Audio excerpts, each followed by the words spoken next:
This is everything that is in my hospital bag as a second time mum. At the very top of my bag, I have my nightie slash birthing gown, a pair of pyjamas. These are to leave the hospital. Fluffy socks. I've not worn these yet because I've kept them in my bag. With my first baby, my feet were really swollen and I couldn't fit into my shoes. So I'm going to wear these with my Birkenstocks. This is my toiletry bag.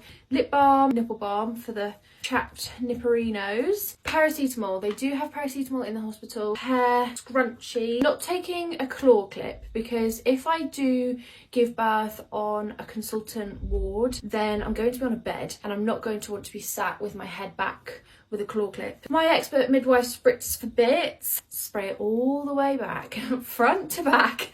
I prefer to spray it directly onto the pad or onto the nappy rather than directly on myself. Deodorant, toothbrush, toothpaste, have some fragrance-free shower gel. I will just quite happily pop this in my hair. It's a one-off, it really doesn't matter to me. 3 postpartum pants or postpartum nappies, and then I have 3 postpartum pads. These are just the Boots own brand. I imagine I'm only going to use one of each of these. Last time I gave birth in the hospital, we did leave the hospital pretty quickly after having the baby. These are my birthing flashcards, me different positions. I've just quickly been to my bathroom. I'm going to pack the Summer Fridays jet lag mask and my Tangle teaser. The last couple of bits that I'm going to pack in my bag are my phone charger as well as snacks. Moving on to baby. Cotton wool wipes. These are fragrance free. I don't intend on using these on my newborn baby. It's more so if I'm unable to have a shower.